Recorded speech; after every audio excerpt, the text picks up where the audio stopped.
Ikirundi c'abarundi. Kaze kubakeye mu maso no ku mutima. Kaze kubakeye bagakezwa mu vy'ugukunda imico n'akaranga.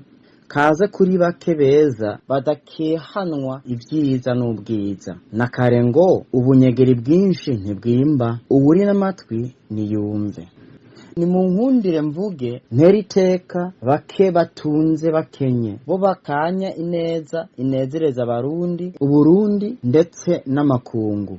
Nkundira rero ntera iryo teka abategera byinshi badategeka, mvuga ivy'iteka rigomwa na benshi kenshi rikimwa abo ribereye.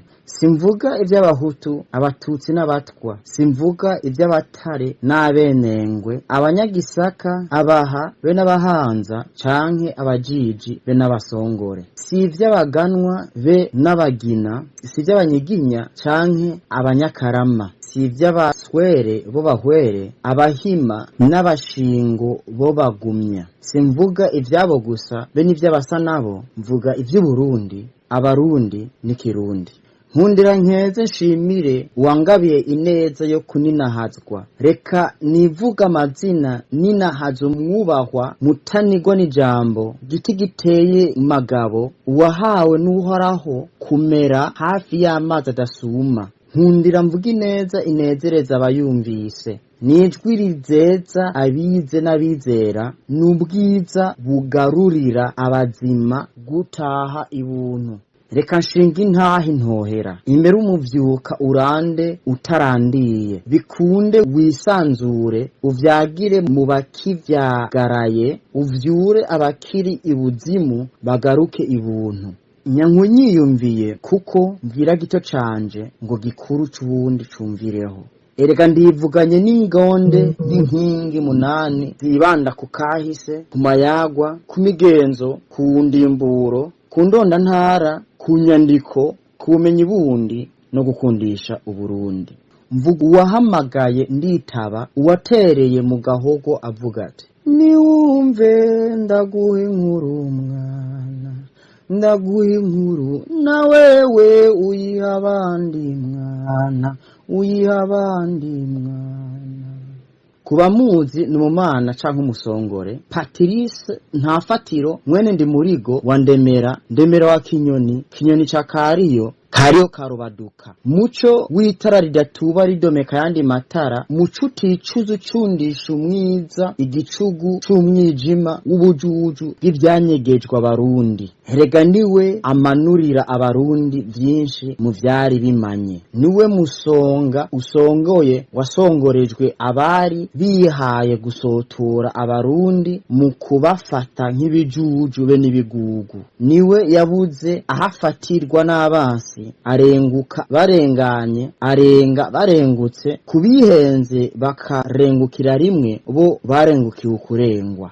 Niwe yavukiye Murigo u na i, aremerwa na vyinshi vyamugize uwariwe, yishimira ukurondera no kuvuga ukuri ngo yigurukire nk'akanyoni. Nakare ngo ukuri kuvugwa n'ukuzi ntikuvugwa n'ukuze. Yishimiye kumenya ivya Kariyo, amenya n'ivyo kwa Rubaduka, umuganwa ava mu mugani.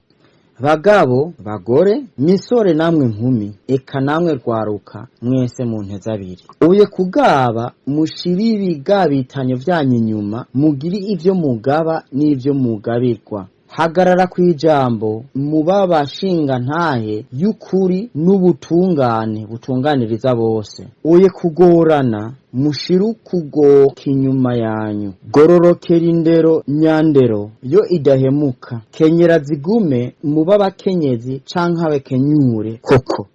Wehoho uri nk'igiti gishuritse, uri nk'inzo yuzuye, uri ivyizigiro vy'abagihema. Ntukarangwe n'ugusobeka be n'ugusorora gusa, ahubwo urakarangwa n'indero runtu, akaranga n'ibanga ribangirwa ingata, kugira ugire ico usonera, ico wubaha n'ico wubahiriza. Nyene imfunguruzo z'ikuzimu n'ijuru, ihane wihanganye. ibuka ko inzara y'umunsi umwe itica kandi ko atamvura idahita, kuko n'akari mu mpene burya niko kari mu ntama. Itondera indero, runtu n'imico myiza, kuko ari byo bwiza bwawe, woye kurangwa n'iriba ryibirwa n'abavyeyi rikiburu kw'ibibondo. Niwe giseke c'umuryango kigemurirwa umukunzi. Heraba kazoza kashitse, heraba cibare c'ivyizigiro bizanana n'abana. Umva wumvire, ntukanke kwisanga mu kiyago c'abagabo. Ishimira ibihe vyose kuba hafi y'abakurambere, biteho bakubikemwo ubwenge, kuko ineza sinejereje bose. Urumvira uwuhamagara avuga ati, niwumve ndaguha inkuru mwana, ndaguha inkuru na wewe uyiha abandi mwana, uyiha abandi mwana.